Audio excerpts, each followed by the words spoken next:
پھر کوئی عام آدمی تو نہیں ہے نا بھائی. عمران خان کا جادو مولانا طارق جمیل پہ بھی چل گیا یار, کیا کمال ہے. یہ ایک الگ ویلاگ بنتا ہے, اس پہ کبھی بات کی جائے گی کہ عمران خان کی شخصیت نے کیسے کیسے لوگوں کو متاثر کیا, یا کیسے کیسے لوگوں کو ایکسپوز کیا, یا کون کون سے لوگ تھے جو اس شخص کے ساتھ جا کے کھڑے ہو گئے, جو خود اتنے بڑے مقام پہ تھے, اتنا بڑا منصب تھا ان کا نام تھا, لیکن انہوں نے کیا کیا, اس ساری چیزوں کو بھولے, اپنی لائن بھولے, جو ریڈ لائن تھی ان کی اس کو توڑا اور عمران خان کے ساتھ جا کے کھڑے ہو گئے. بہرحال عمران خان کا جادو چل رہا ہے بھائی, وہ مولانا طارق جمیل جیسے زبان کے جادوگر پہ بھی چل گئے. اچھا, اس نے جا کے ان سے سوالات کرنے شروع کی کہ وہ چشتی صاحب نے یہ لکھ دیا ہے, وہ تھانوی صاحب نے یہ لکھ دیا ہے, انہوں نے یہ لکھ دیا ہے, فضائل اعمال میں یہ لکھا ہوا تھا. یار یہ سوال ان سے کرنے کے ہیں, بنتے ہیں. اچھا, ابھی انہوں نے کل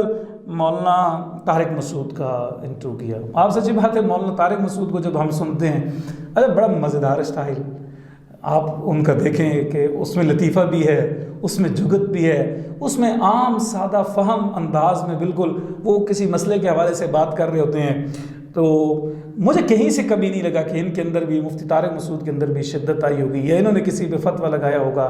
ہاں ایک دور گزرتا ہے, وہ سب پہ گزرا ہوگا, ان پہ بھی گزرا ہوگا. لیکن جب میں نے ان کو فالو کرنا شروع کیا, میں نے ان کی چیزیں دیکھی, شروع میں کچھ چیزیں ایسی تھی جو ٹھیک نہیں تھی, لیکن بعد میں جب ہم نے دیکھا کہ جس طرح مسالک کے حوالے سے ان کے دل میں نرمی پائی جاتی ہے, ہم آنگی ہے, لوگوں سے وہ ملتے ہیں, یا مسائل بتانے کا جو انداز ہے بڑا سادہ سا, بڑا سمپل سا, وہ کراچی کا ایک عام شخص بھی جو اردو بولنے والا ہے اس سے جب بات کیجئے تو اس کی یہی زبان ہے. مفتی طارق مسعود نے کراچی کی زبان جو ہے وہ متعارف کروائی ہے, اور بڑے اچھے انداز میں وہ اپنا مقدمہ سامنے رکھتے ہیں. ہمارے لوگ تو ان کو لطیفوں کی وجہ سے جانتے ہیں یا شادیوں کی وجہ سے جانتے ہیں, لیکن بہرحال وہ ایک بڑے معقول, بڑے مزیدار آدمی ہیں. اور یہ انٹرویو بھی جب میں نے ان کا سنا تو بڑے اچھے لگے, بڑے اچھے طریقے سے انہوں نے جوابات دیے ہیں, بڑے مسکرا کے, اور جہاں کہیں کہیں ارشاد بھٹی صاحب کو بھی بتا رہے تھے. تو بہرحال انہوں نے بڑا اچھا انٹرویو دیا. لیکن حیرانی مجھے اس بات پہ ہے کہ یہ جو سوالات آج کیے جا رہے ہیں کہ تھانوی صاحب نے یہ لکھا, چشتی صاحب نے یہ لکھا, اور انہوں نے اپنے مرید سے یہ کہا, فلاں بزرگ نے یہ لکھا, اس کی اس عبارت کا کیا مطلب ہے, مجھے یہ بتایا جائے کیا یہ سوالات آج کی ضرورت ہیں یا نہیں. کیا ارشاد بھٹی صاحب اور اس کی قبیل کے لوگ جو ہیں, یا انجینئر علی مرزا جیسے جو لوگ ہیں, کیا مجھے بتائیں کہ آج دیوبندی مکتبہ فکر کے لوگ, یا بریلوی مکتبہ فکر کے لوگ, یا دیگر جو مسالک کے لوگ ہیں, کیا وہ ان سوالات پہ بحث کرتے ہیں؟ میں دعوے سے کہتا ہوں, ہمارے سوشل میڈیا پہ بہت سارے دوست موجود ہیں, آپ کسی بھی مدرسے میں چلے جائیں, انجینئر صاحب چلے جائیں, یا طارق مسعود, یا ارشاد بھٹی صاحب چلے جائیں, جا کے آج کے نوجوان جو اسٹوڈنٹ ہیں, طالب علم ہیں, ان سے جا کے پوچھیں کیا یہ سوالات انہیں پڑھائے جاتے ہیں,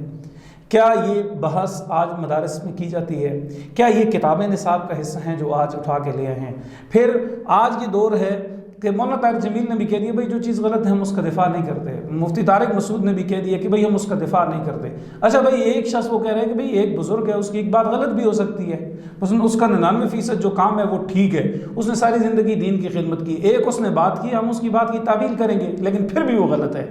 یار مجھے بتائیں پھر ان باتوں کو چھیڑنے کا کیا مقصد ہے؟ اچھا, مولوی جب لڑتا ہے تو آپ کہتے ہیں جی یہ تو جب بغداد تباہ ہو رہا تھا مولوی لڑ رہے تھے کہ کب حلال ہے کہ حرام ہے.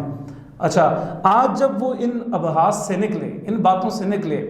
تو آج آپ نے وہی پرانے مردے اکھاڑنے شروع کر دیے. نہیں جی آپ کے فلاں بزرگ نے یہ بات لکھی تھی, اس کا کیا مطلب ہے, چونکہ آج جو ہے نا جی انجینئر مرزا صاحب نے شروع کیا ہوا ہے تو کیا مطلب. بھائی علماء اگر ان چیزوں پہ بحث کریں پھر بھی گناہ گار, نہیں کرتے آپ لے کے آگے.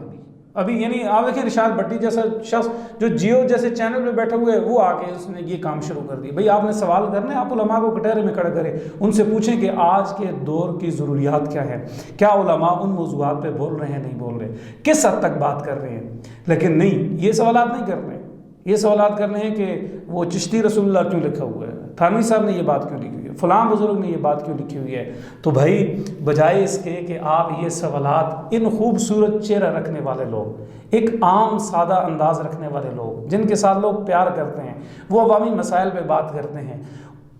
ان سے جڑے جو لوگ ہیں ان کے ذہن میں بھی یہ باتیں ڈالیں کہ یار یہ تو ان کے بزرگوں نے یہ لکھا ہے. یار آج کے دور کی جو ضروریات ہیں ان پہ بحث کریں, ان پہ بات کریں. باقی ارشاد بھٹی صاحب کو اگر کوئی شوق ہے کہ بھئی ان موضوعات پہ بات کرنی ہے تو پھر